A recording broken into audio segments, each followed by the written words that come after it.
Buenas, mi nombre es Alfer y este es el grupo número uno que está compuesto por mí, José Antonio Valenzuela, Drismal del Rosario, Dulce María Félix Liberato y Ángel Sebastián. Nuestro tema es concerniente a los combustibles y yo comenzaré hablando de los combustibles. Bueno, un combustible es cualquier material capaz de liberar energía cuando se oxida de forma violenta o con desprendimiento de calor. Se conoce, eh, yo voy a centrarme un poco más en lo que son los combustibles fósiles.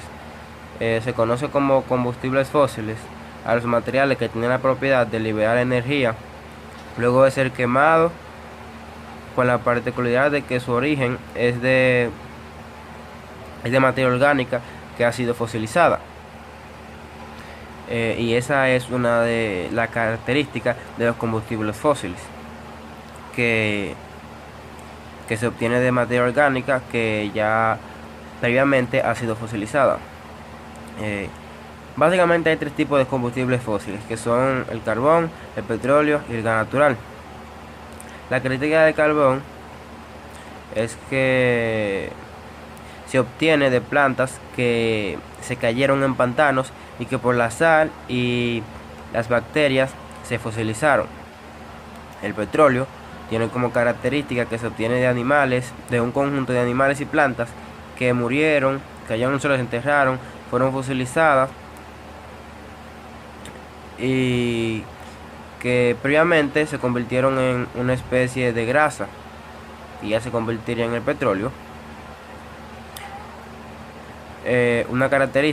Otra característica también es que es un líquido Oleoso. el gas natural. Las características son básicamente iguales a las del petróleo, excepto que no es oleoso y que es un gas. Característica de la gasolina. Eh, la gasolina también es un combustible y una de sus características que se obtiene por destilación directa del petróleo. Eh, Esta, si es para generar fuerza, es menos eficiente que el diésel. Si es para rapidez, es mejor o más eficiente que el diésel. Otra característica es que tiene mucho tanaje. eh, y que otra característica también es que es un derivado del petróleo.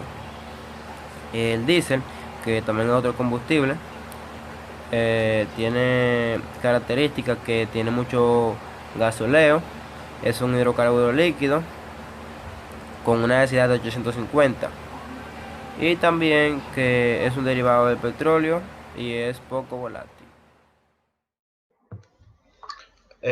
Existen diferentes tipos de combustibles. Algunos de ellos son la gasolina, que es una mezcla de hidrocarburos obtenida por la destilación del petróleo. Otra es el diésel o gasoil, que se le denomina a un hidrocarburo líquido compuesto fundamentalmente por parafinas y utilizado como combustible en calefacción de motores que utilizan el ciclo diésel. El gas licuado, o también se le llama petróleo, es la mezcla de gases licuados presentes en el gas natural o disueltos en el petróleo. El gas natural es una fuente de energía no renovable formada a base de una mezcla de gases de origen natural, que estos contienen normalmente metano. El biodiesel, que es una fuente de energía renovable ya que está compuesta por aceites vegetales sin ningún contenido derivado del petróleo. También está el etanol, que es un compuesto químico que se obtiene de la fermentación de los azúcares y puede utilizarse como combustible. También está la electricidad, que es la fuente que reemplaza o es la alternativa de los combustibles por excelencia, porque cada día se realizan más avances y se experimenta más con vehículos eléctricos. Mi nombre es Lismarte Rosario, mi matrícula es M18 0046 y les estaré hablando sobre la obtención de los distintos combustibles y la seguridad que debemos tomar para manejarlos. La gasolina. La gasolina se obtiene del petróleo crudo mismo que es obtenido del subsuelo, ya sea desde depósitos subterráneos o submarinos. Una vez que el petróleo se extrae a través de pozos para después ser almacenado en grandes tanques. Después de ello, el petróleo es transportado a las refinerías a través de tuberías, buques o trenes para ser llevado a varios procesos que permitirán obtener la gasolina en sí. Una vez que arriba a la refinería, el petróleo crudo se somete a un proceso llamado destilación fraccionada. Básicamente se trata de calentar el crudo hasta su punto de ebullición alrededor de 600 grados Celsius para de ahí capturar el vapor en una torre de destilación que lo separa de una variedad de materias primas. Después de este proceso, el producto obtenido se somete a procesos de refinación adicionales que lo purifican. Finalmente, una serie de productos que se mezclan en proporciones precisas para crear gasolina en grados regulares y previos. El petróleo. La extracción o producción o explotación del petróleo se hace de acuerdo con las características propias de cada yacimiento. Para poner un pozo, para reducir una especie de cañón y se perfora la tubería de revestimiento a la altura de las formaciones donde se encuentra el yacimiento.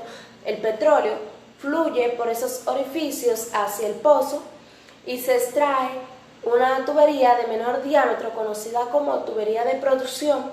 Si el yacimiento tiene energía propia generada por la presión subterránea y por los elementos que acompañan el petróleo, por ejemplo, el gas y el agua, este saldrá por sí solo.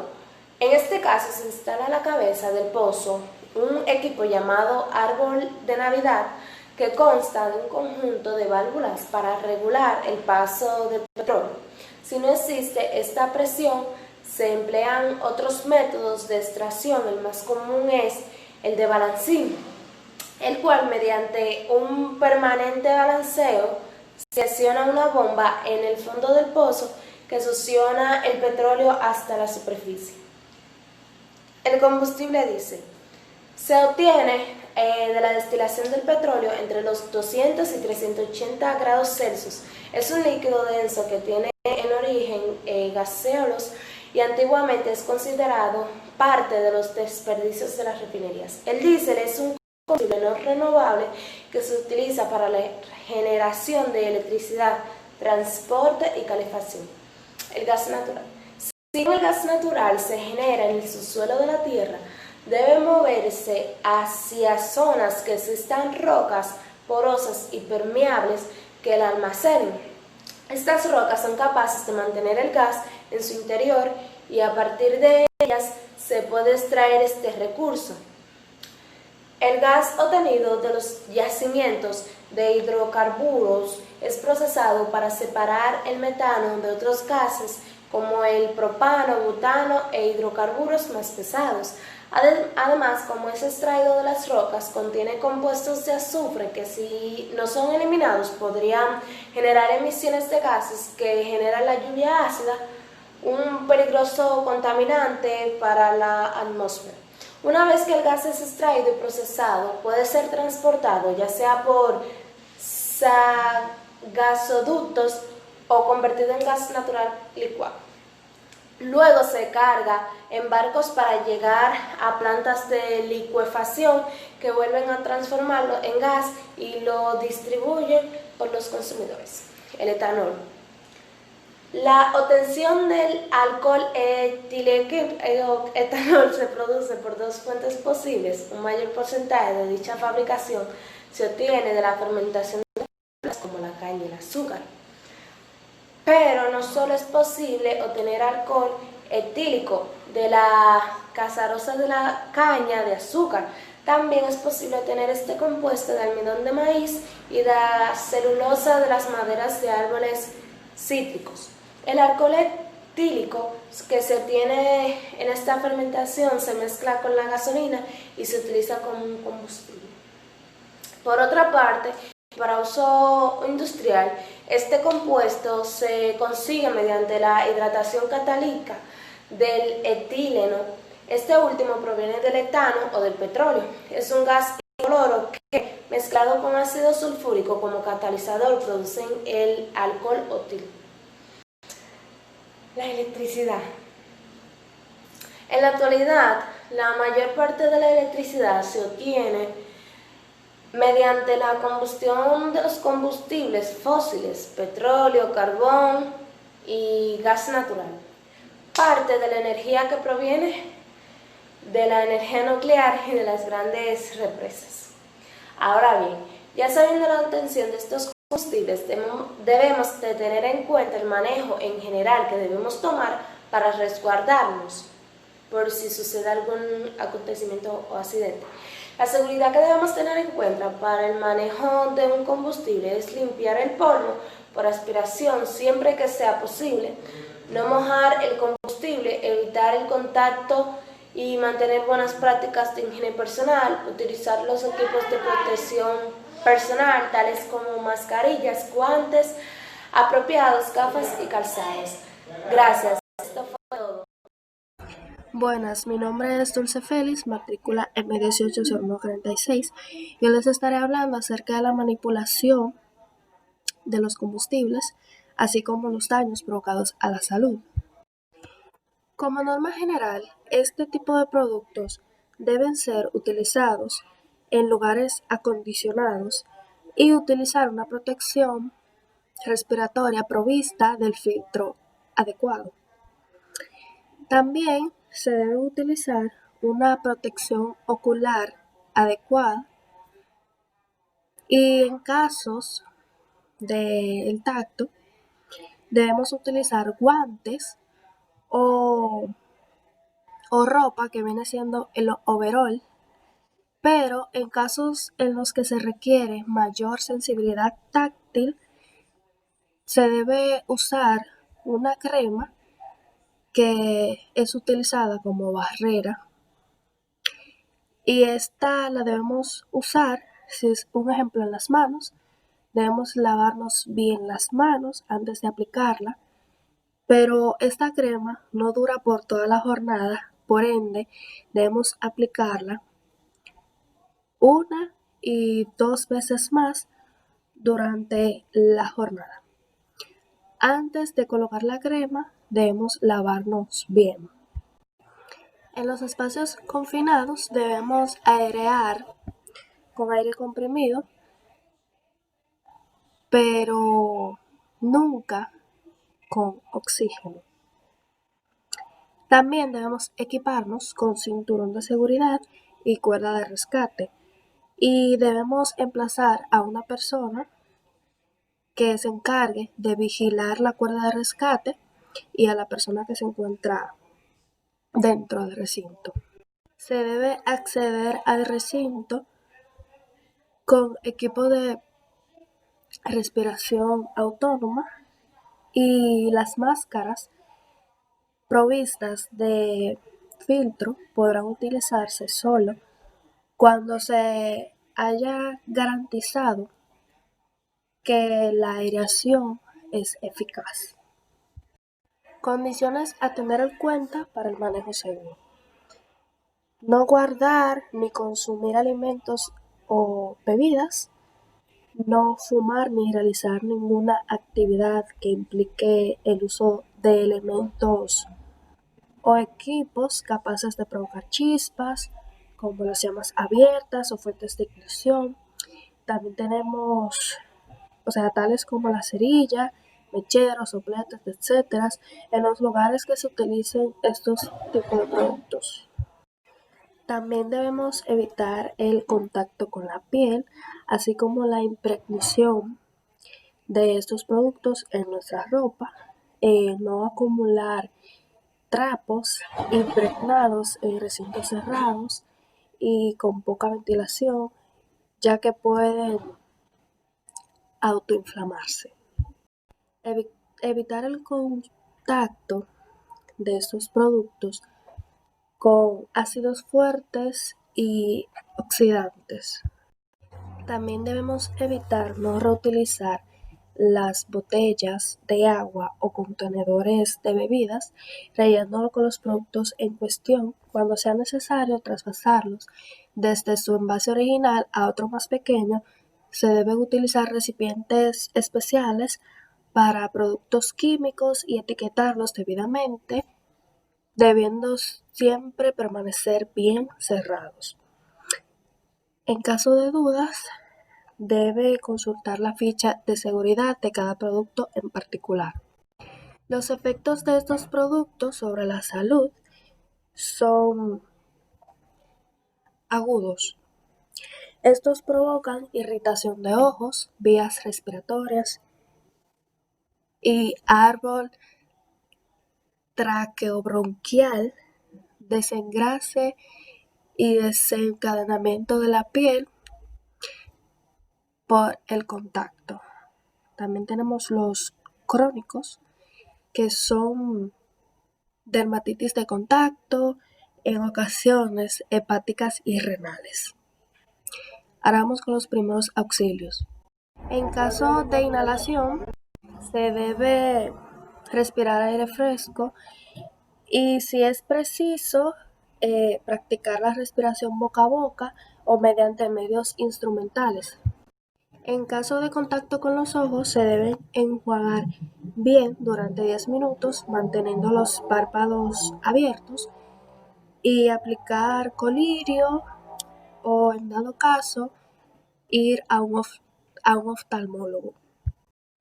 Pues en caso de ingestión se debe tomar mucha agua, no inducir el vómito, no consumir o no tomar leche ni alcohol. Pues en caso de incendios se debe utilizar espuma,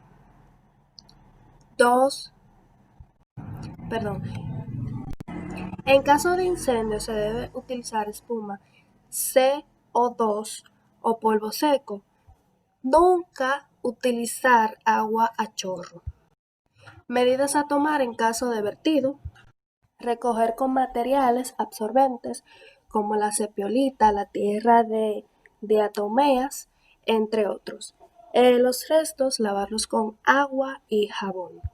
Evitar que estos productos derramados lleguen a los desagües.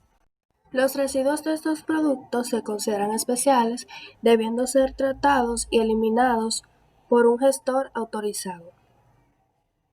Muchas gracias, esto fue todo por hoy. Nos vemos en la próxima. Los combustibles alternativos son aquellos carburantes que fueron diseñados para reemplazar a los derivados del petróleo y a los combustibles fósiles. El petróleo no solo es muy contaminante, sino que también se ha vuelto cada vez más escaso, lo cual eleva su precio. Se cree que los combustibles alternativos son más económicos y menos perjudiciales para el medio ambiente, pero no es así. Por tratarse de carburantes nuevos, en muchos casos, aún desarrollado resulta costoso, además de que resta mucha investigación por delante. La búsqueda de ese tipo de combustibles se inició hace más de 150 años, cuando los combustibles fósiles comenzaron a reemplazar a la madera. A lo largo de los últimos 150 años se han desarrollado diferentes combustibles alternativos, entre ellos encontramos el metanol. Los especialistas estiman que si bien en la actualidad ya no se fabrican más automóviles que sean alimentados por combustible, con la llegada de los autos eléctricos el metanol será una fuente de alimento. Combustible de la serie P. Se conoce bajo ese nombre a la combinación de gas natural, etanol, que pueden alimentar vehículos de combustible flexible, gas natural. Se trata en realidad de varios gases que se pueden utilizar como combustibles, como el metano, el butano, el etano o el propano. El hidrógeno, que al mezclarse con gas natural se produce una combustible alternativa, como la electricidad, se pueden utilizar para alimentar a automóviles. El biodiesel, este combustible se va a repartir de grasas animales o aceites vegetales. El bioetanol se trata del combustible alternativo más usado en la actualidad y de producción más sencilla. Por encontrarse en enormes cantidades, se estima que a futuro será una de las opciones más tenidas en cuenta porque podrá abastecer la demanda. El biobutanol. Ese combustible es el resultado de una fermentación equivalente a la del etanol y se usa para su producción la caña de azúcar, remolacha, sorgo, maíz o trigo, entre otros. Ventajas de los combustibles alternativos. No emiten CO2, o sea, la energía alternativa ayudan a reducir el efecto invernadero gracias a que no emiten CO2. Ese fue uno de los principales motivos por lo que comenzó a incursionarse en ese tipo de combustible. Es una forma de reciclar, son renovables, preservan las reservas de combustibles fósiles, son biodegradables y son económicos. Desventajas de estos. Estos son contaminantes, tienen un impacto en la alimentación, cómo se producen. En muchos casos, a partir de granos que se usan también como alimento, eso puede generar un impacto en sus precios. La tala de árboles y el agotamiento de los suelos.